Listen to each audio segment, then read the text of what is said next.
or we may frankly speak in English like a Buddhist missionary.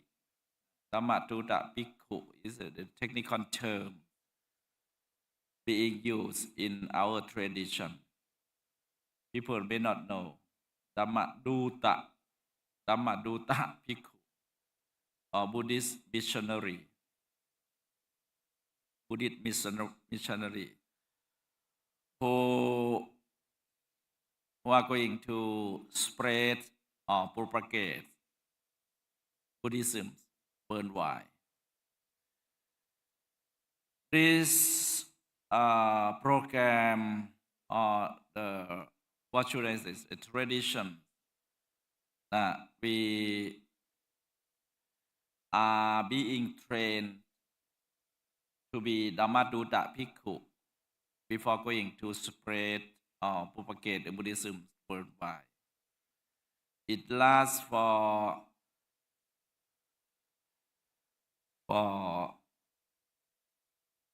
32 years, which we say the class 32.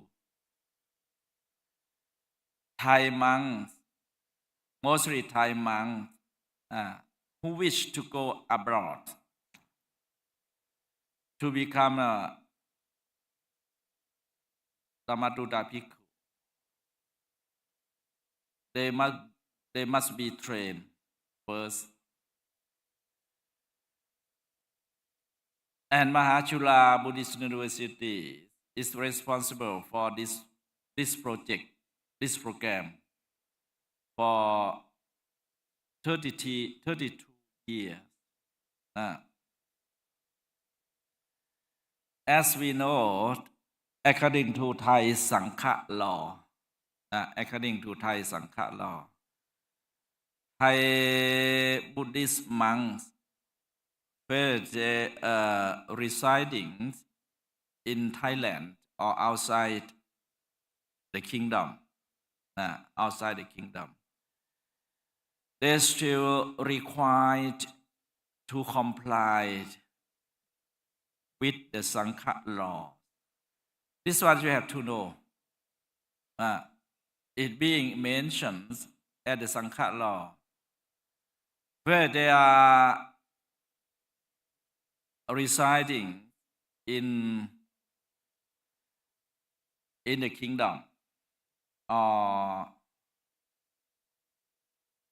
outside the kingdom, they are required to comply with the Sangha law.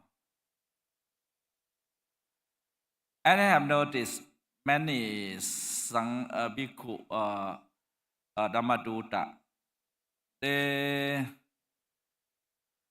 what should I say? They don't know about this case.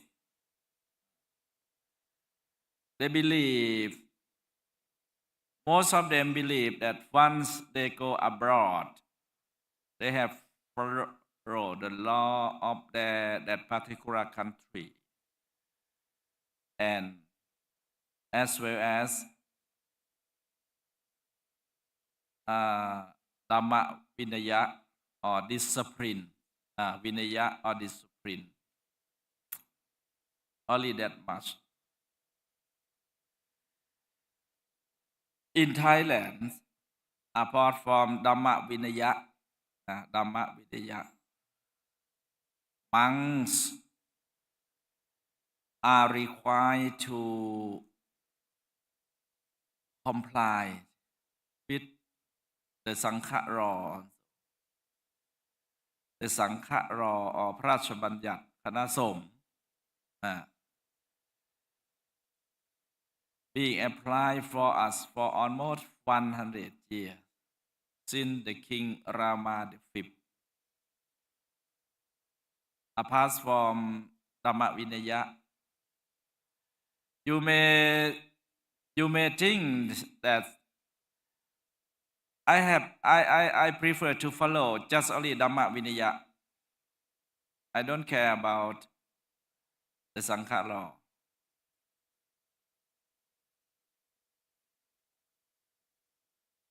That is not true. It's not true. Dhammaduta Bhikkhu going abroad, they have to learn, to know, to clarify about Sangha law also. Because at the Sangha law, the law of Sangha, it talk about how the monks residing in Thailand or abroad, which are required to comply with the law. This you have to know.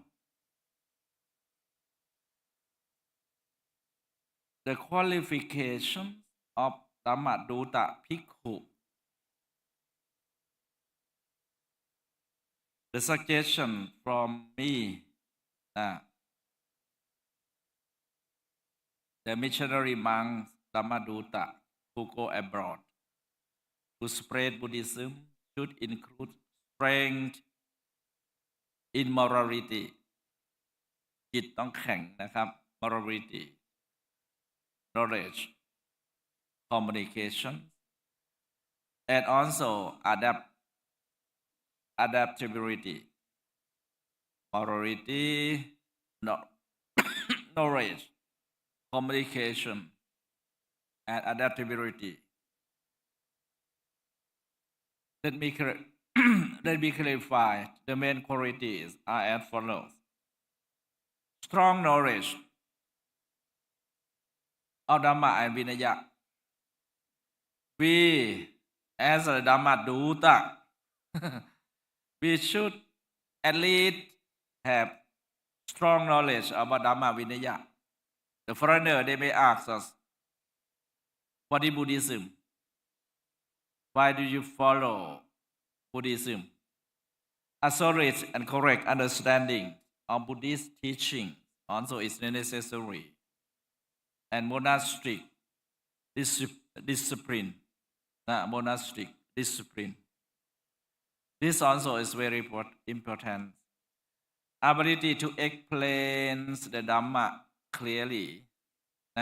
Ability to explain the Dhamma clearly and accurately. Ability to explain the Dhamma clearly. And also, you must have a capacity to answer the question. The foreigners, or even Thai residing in abroad, I believe that most of them, they don't know about Buddhism. They know just only basic, but we will go deeply. What is the main teaching of the Buddha? They are not sure. Capacity to answer the question and the resource doubt about Buddhism. Dhammaduta, qualifications of Dhammaduta. To choose have strong knowledge about the Dhamma and Vinaya. The second step, good moral conduct and discipline. This also is very important. Good moral conduct and discipline.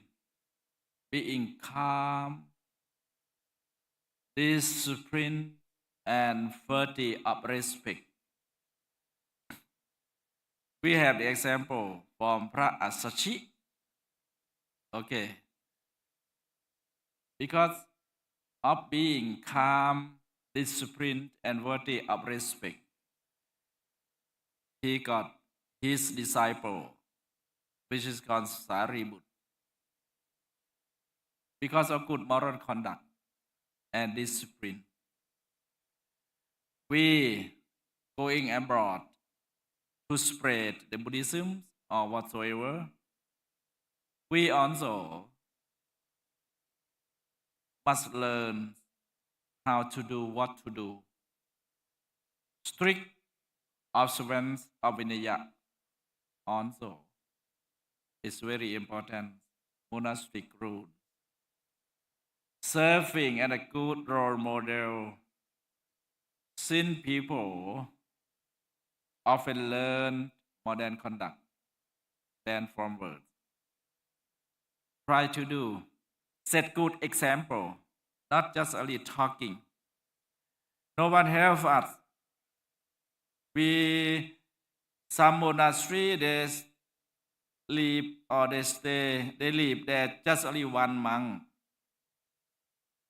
We have to learn how do we practice from conduct than words.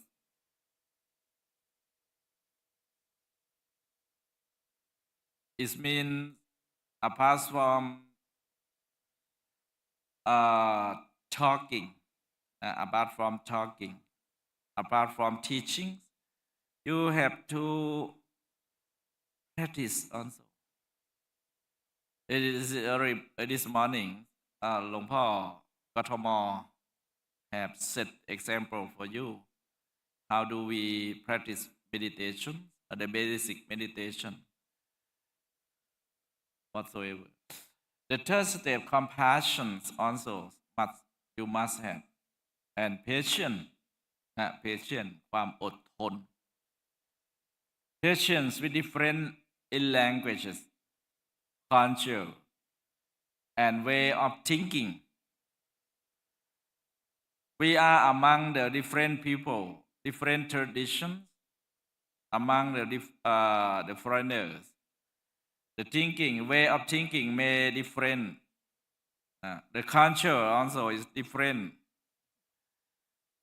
We try to adapt with them. Try to learn. How do we do? How do we know? How do we do? Respect for people of other religions and belief. Not just confined on the Buddhism. We are in foreign countries. They may believe, they may follow different traditions, different religions.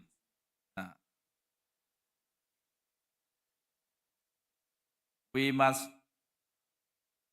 respect for people of other religions and belief. Not narrow mind. จะไปใจแคบ Ability to work harmoniously with diverse community. We stay in different place, different area, different atmosphere. We try to adapt harmoniously with diverse community. You are reminded to do that. Language skill. Dhammaduta participating the training to be trained. They are quite weak about language skill. You should know also about different languages, not just only Thai. At least you know about basic knowledge of English. At least basic proficiency in English. English is being considered as the international languages. Some may say that now I have the technology. It's not necessary to learn, to study. But according to me, we must learn, we must study. Sometimes the translations by the technologies may not be correct. Okay, we should know that in which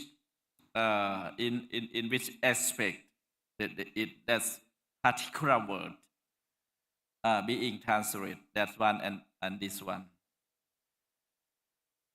You are reminded to study English,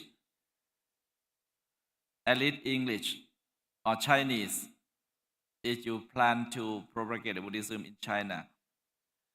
We have language institutes here. Take part and study. Nowadays we can study or learn English from everywhere.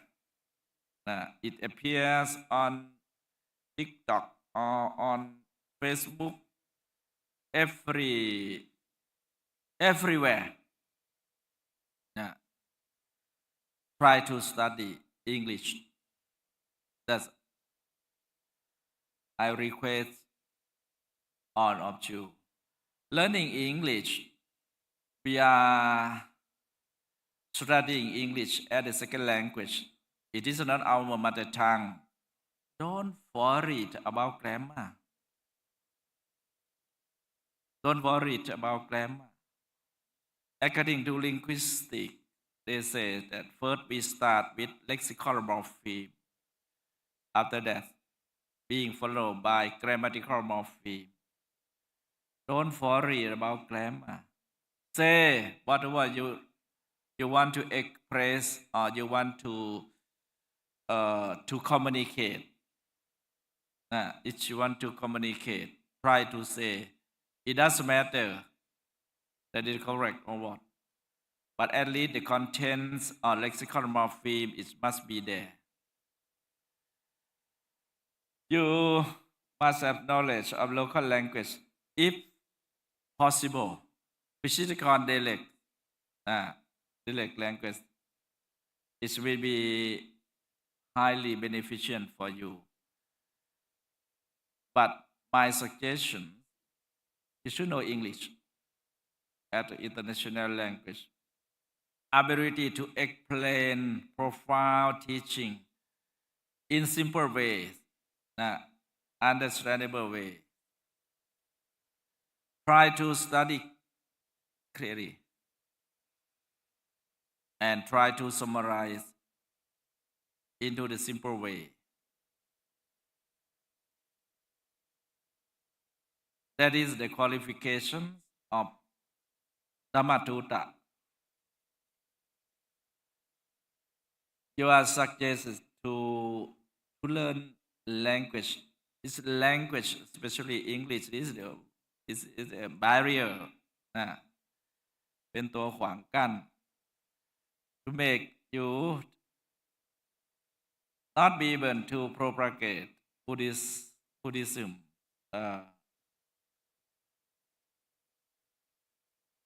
And also the qualifications of the Dhammaduta are Buddhist missionary. You choose no. You choose.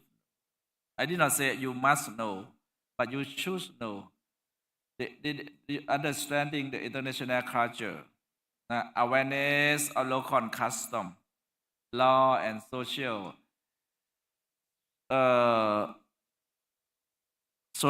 etiquette, social etiquette กิริยามารยาทของสังคม You should know also the custom, the law, and social etiquette. And many Thai people, many Thai missionary, Bhikkhus, Dhammaduta, residing or living abroad. They don't know what is the social etiquette, the custom, even the law.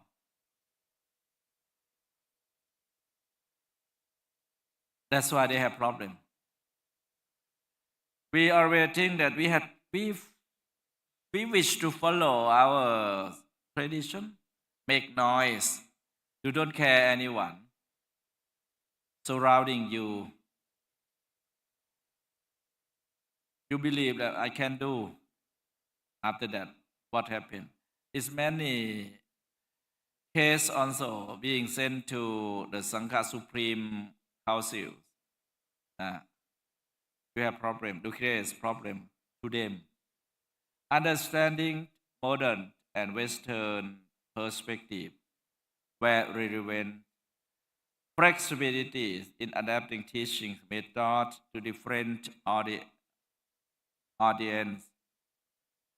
Also, you are suggested to do. Wisdom in teaching the Dhamma. Skill in using modern media. That's why I'm not worried about this one nowadays. New generations, they know how do we be skillful in using modern media and contemporary example. Using modern media. I believe that you are expert about using media, modern media, but it have positive side, also have negative side. Be careful. You are careless. Use that one, this one. You have, they copy what you have sent to them or whatsoever. That is very dangerous for Thai monks at the present time. They don't care. It doesn't mean that they are careless. It doesn't mean they don't care. It means they are careless. That's why for the last year we have problem about Sangha societies. That is because of heedlessness or careless of our monks, of our friends. That's why you are reminded, even you residing in abroad. Don't say that I don't care, no one know, I can do everything. But the technology, the communication, this can connect everywhere worldwide. Even you do something in that particular country, in Thailand also, they know everything you have been doing. Isn't it? They know. You may sleep or you may stay alone. Oh, no one know. Using social media. Whatever you want to do. Be careful. You are reminded. Ability to connect Buddhist teachings with the daily life, such as stress, happiness, work, and family life. Thai people living abroad, they usually come to monastery. The monastery or the temple, whatsoever you are located is located nearby. They don't know how to go, where to go. When the vacations or the holiday, they come to the temple or monastery. We must have ability to connect Buddhist teachings. They have problem. They stay away from their hometown. They live abroad. They feel lonely. What should we do at the Buddhist, at the Dhammaduta? What should we do? We also try to encourage them. I believe that most of them, they don't know how to do. They have problem about language barrier. As a monk,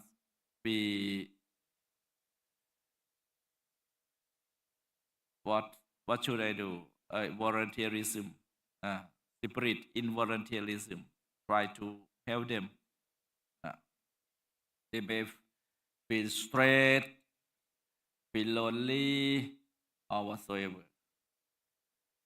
And also sacrifice. This is one of the qualities of Buddhist Dhammaduta or missionary monk. Life abroad may involve hardship, loneliness, and limited support. As I have mentioned, ability to be self-reliant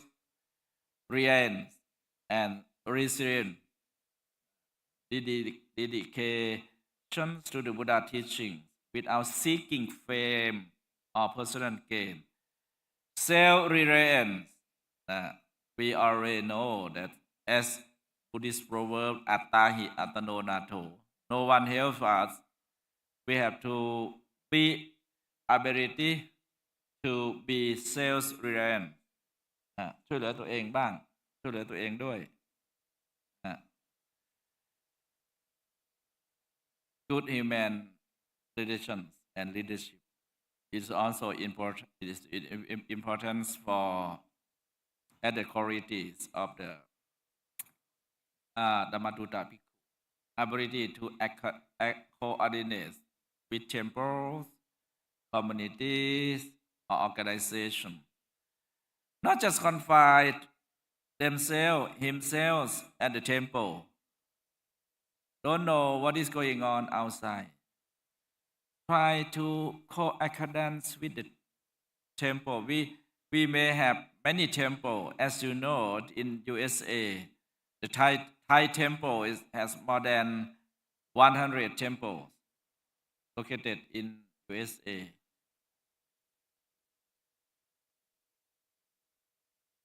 Try to coordinate with them. We may have Sangha, Macha, Sangha organization in abroad, or this one and this one. Yeah. Try to take part, be the member of that organization or whatsoever. Skill in building faith, trust, and cooperation, ability to guide and support Buddhist community overseas. That's why you are in summarizations. I try to summarize like this: the qualifications of the Buddhist monastery monk. The main qualifications include: the first one is knowledge of Buddhism. You must have. The second one, language ability. The third one, conduct and discipline. And the fourth one is personality. Patient, polite, gentle, able to work well with others, compassionate, and open mind. The fifth one is called teaching and communication skill. Also, is necessary for Dhammaduta Bhikkhu. Mental quality also is necessary.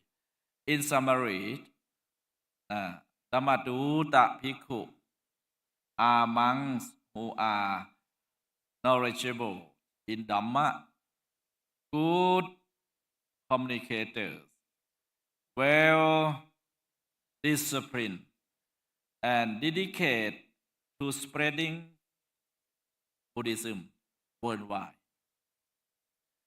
That's why I would like to summarize like this, that a good Buddhist missionary monk should possess the sound knowledge, good conduct, effective communication, and adaptability. These are called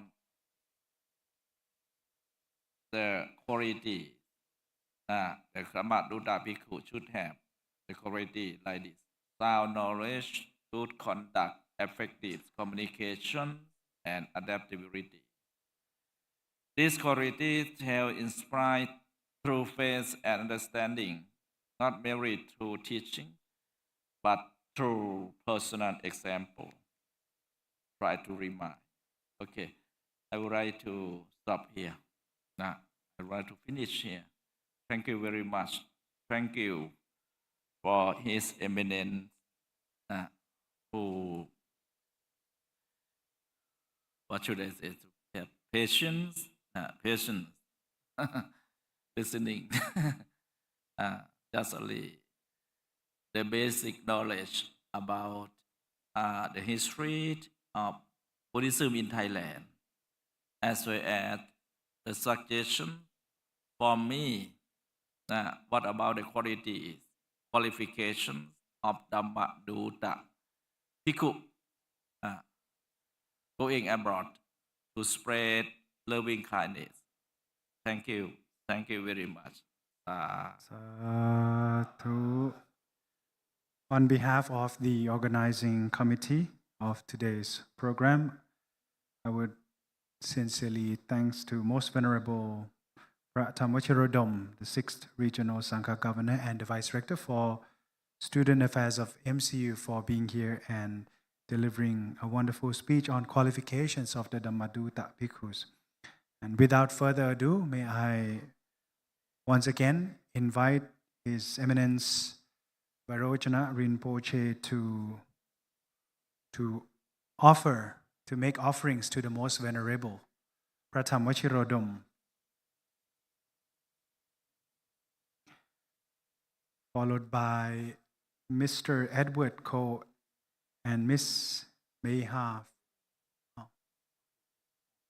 May I kindly invite Most Venerables from Chung Monastery first, and followed by the two lay devotees, Mr. Edward Ko and Miss Mayha.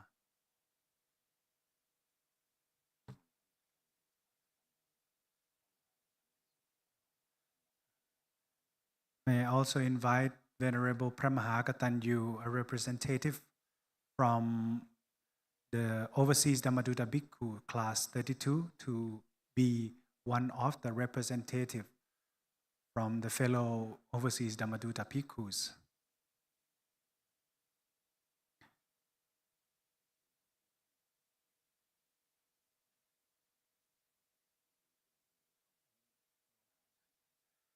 And finally, may I call upon Mr. Edward Ko and Miss Mayha from Malaysia to offer the souvenir to the Most Venerable Phra Dhammavajirodom.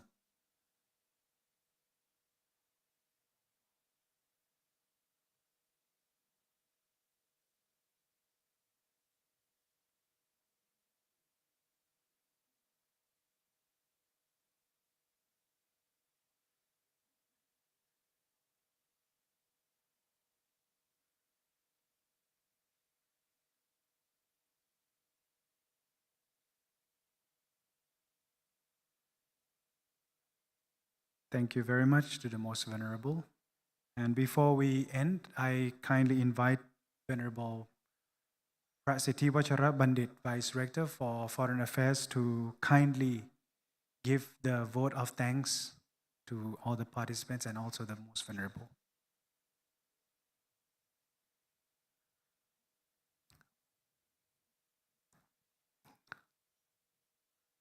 So it is great honor and profound privilege of Mahachulalongkornrajavidyalaya University to have His Eminence Virochana Rinpoche attending the Overseas Dhammaduta Bhikkhu Training Program Class 32 2026 this time. This is the historical event of our university. And then it is because of your presence in the university. And then we have a good opportunity, a good chance to have the distinguished speakers from Chung Monastery, the Most Venerable Xingzhen, together with Most Venerable Jiansu. And also we have a golden chance to have knowledge delivered by the Most Venerable Director, Professor Phapom Vacharathirajan, and also the Most Venerable Phapom Vacharavimunmuni, the Provincial Sangha Governor at Bangkok. So because of His Eminence Virochana Rinpoche attending the Overseas Dhammaduta Bhikkhu Training Program today, That's why we have a golden chance to have knowledge, compassion, wisdom, and everything, especially today. The most venerable Phra Dhammavajirodom, our teacher, he is the Vice Rector for Student Affairs of MCU, and also he is the Deputy President of the Regulatory Office of Overseas Dhammaduta Bhikkhus. So I, on behalf of the most venerable, His Eminence Virochana Rinpoche, we can say you are the overseas Dhammaduta Bhikkhus, class 32 of MCU.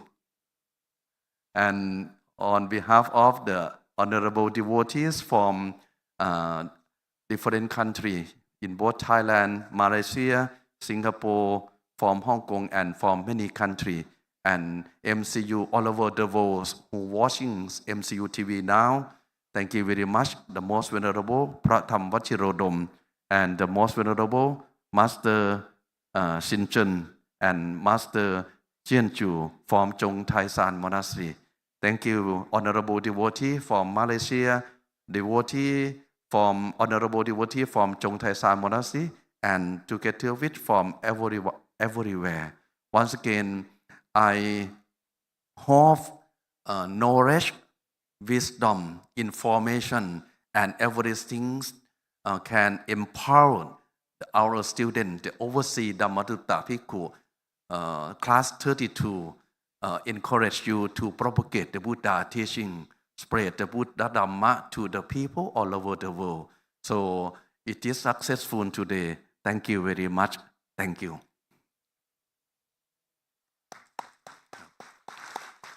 So next, may I would like to invite His Eminence Virochana Rinpoche to present a small gift to the overseas, to your classmates. Okay. To your classmate. Okay.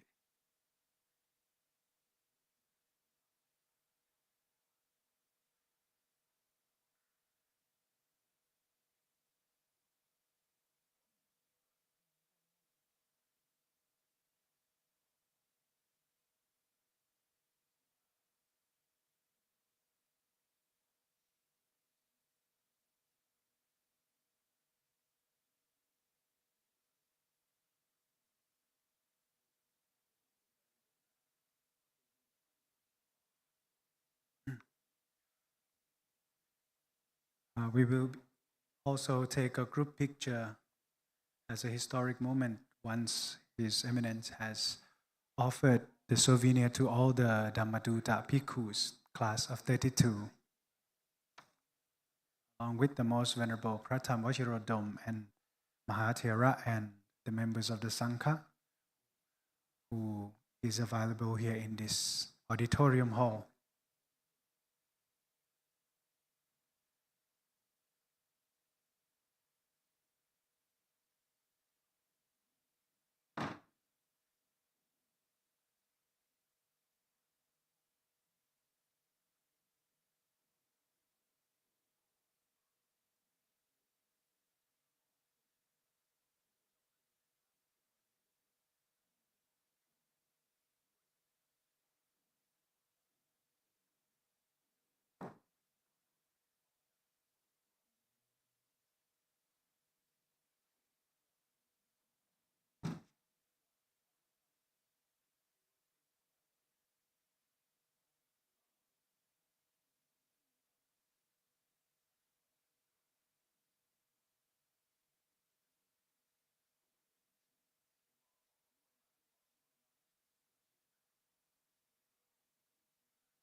ครับนิมนต์พระธรรมทูตขึ้นข้างบนตั้งแถวให้เรียบร้อยนะครับทั้งหลักสูตรประกาศนียบัตรทั้งหลักสูตรวุฒิบัตรนะครับถ่ายภาพเป็นอนุสรณ์ครับส่วนท่านที่พรรษา1 ถึงพรรษา 5ก็นิมนต์นั่งข้างหน้านะครับนิมนต์นั่งข้างหน้านะเอาเก้าอี้ไปอีกตัวหนึ่งเอาเก้าอี้ตัวหนึ่งเป็น11ครับโอ้11แล้วนะครับนิมนต์ตั้งแถวให้เรียบร้อยนะครับท่าน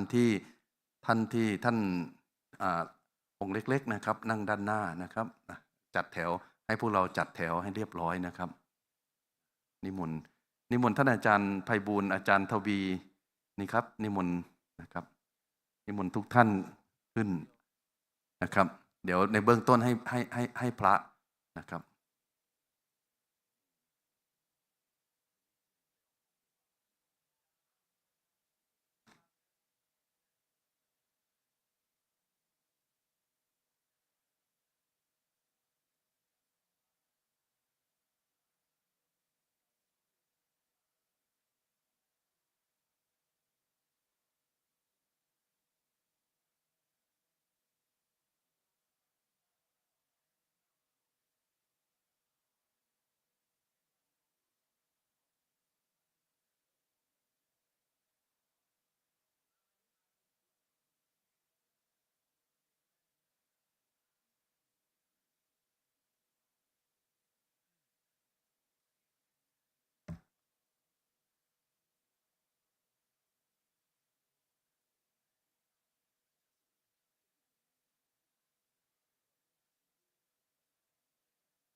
ครับขออนุญาตประชาสัมพันธ์ให้ทราบนะครับ มีท่านใดทำซองสีขาวตกหล่นที่ไหนไหมครับซองปัจจัยนะไม่ทราบจำนวนนะครับมารับที่ผมได้นะครับ มีพี่ช่างภาพเก็บมาให้ผมนะครับก็ขออนุญาตประชาสัมพันธ์ถ้าท่านใดทำปัจจัยซองสีขาวหล่นที่ไหนสักแห่งมารับที่ผมนะครับไม่ทราบจำนวนนะครับ